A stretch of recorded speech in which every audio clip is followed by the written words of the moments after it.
Brown. All right, cool. Oh, I'm so excited to get into this. Make sure you take notes and leave them in the comments. So this tweak, this is going to be like, because unfortunately, the more that we're tied to the physical plane, the more that we're tied to an illusion, and the more we're tied to illusion, the more we suffer. And that's a bar, write that down. This entire game of making more money or having the capability of withdrawing from the bank account of God requires you to quite literally transcend your conceptualizations in what you've been taught to understand about how life takes place on this physical plane. For example, the notion of spending money.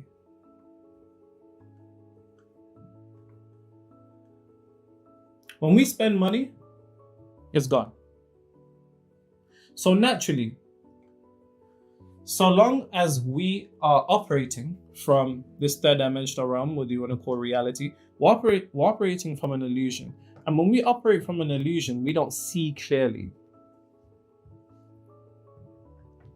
And when you don't see clearly, you don't have a true understanding. You don't have a holistic macro view of what's going on. Because here's the thing. Our notion of spending money, when we spend money, whether you're buying a bottle of Hennessy, whether you're buying a burger, whether you're buying some shoes, whatever it is that you buy, right? An acai bowl, a green smoothie, whatever it is that you're buying, when we spend money as human beings, our concept is that this money is gone. It has left us, whether it's physical cash or quite literally from your bank account. And because we're tying our concept to an illusion, we then place ourselves in the unfortunate opportunity of entering a win-lose game. And the moment you do that, when you spend money, there's always going to be an uncomfortable feeling. And that uncomfortable feeling is what sets into emotionally charged thoughts. And when those emotionally charged thoughts start coming in, fuck, if I buy this, I'm not gonna have money for this. I spend this, I need to save money for this. And I wanted to buy this, but if I spend this money now, fuck, I got a ticket, fuck. When we have an attachment to, our definitions being attached to the third dimensional realm, which is the realm of illusion, unfortunately it sets in motion for us to begin to feel a whole bunch of things: fear, worry, and panic, which all of these things emit to their own frequency, and that frequency leads to a misalignment with the infinite intelligence, which is God. And when we're misaligned to the infinite intelligence, that's when we begin to tap into what is conceptualized as hell. They say that hell is eternal separation, but God is also omnipresent. That doesn't make any fucking sense. But if you look at it from an esoteric sense, that separation is a misalignment from the flow or the infinite intelligence of God. Why are you saying all of this? Get to the point. Relax, you're going to get some. The whole point is this. You don't spend money. You circulate it. What do you mean by that, Nero? Well, so long as you have the idea that this money in my bank account or this cash in my hands is my source, when you let go of it, you've now unconsciously said to yourself on a subconscious level, I have let go of my source. If I have let go of my source, I have no source. And if I have no source, fuck, I'm worried. I'm going to start panicking. Fuck, do I have enough? I need to do da.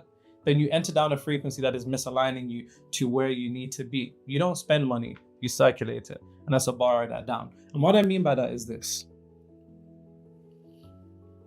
Once you begin to understand that money is something that you circulate, then you realize that it never goes. But dear, it's left my account, it's left my hand, I don't have it anymore. Enter the concept of non-duality.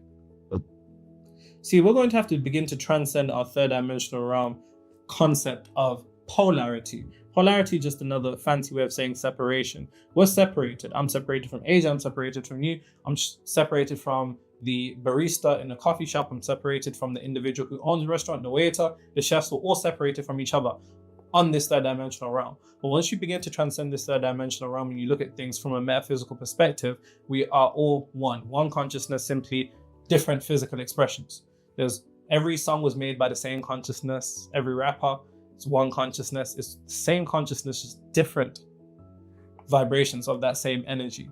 And when we enter and look at non-duality, we begin to see everyone as us. You know, in that Rush Hour scene where it's like, who are you? And he's like, I'm you. I know what scene you're talking about. Right? That little funny segment.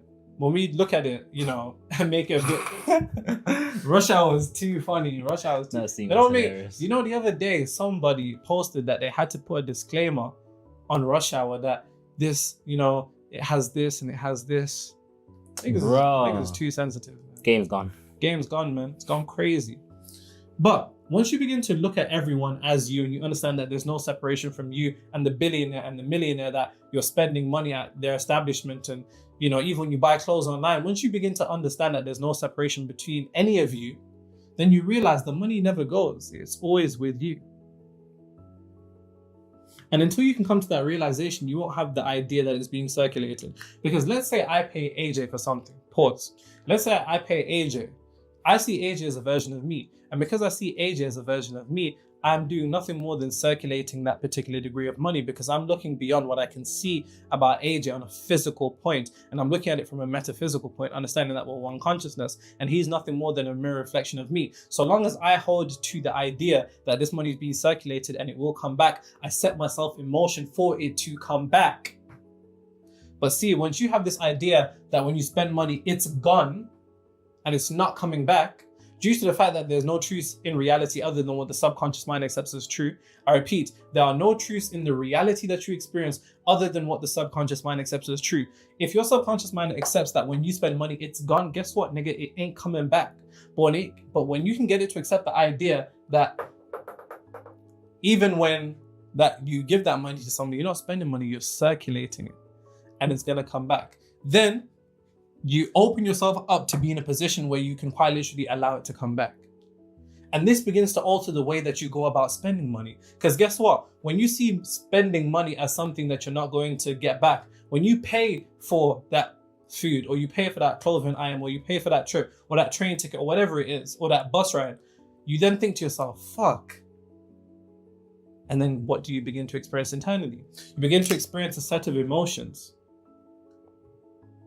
Those emotions being worry, panic, and fear. And then this frequency is projected onto money. Remember I said earlier that money is an egregore, money is a living entity.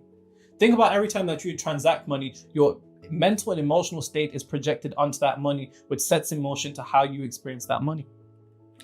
So until you can spend money from a state of peace and love and gratitude and enthusiasm and joy, and just be gassed when you spend it. And it can be the smallest of things. Even if you're buying a coffee for £2 or however much it costs, make sure that when you go through that transaction, your internal state is gratitude, joy, and confidence. Why? Because that would reflect a frequency that eventually would project itself onto money, and then money would then in turn be in a position for it to come back to you, as opposed to you being misaligned through being worried, panic, and fearful. More important than the amount of money you spend is how you feel when you spend the money. And I see this all the time.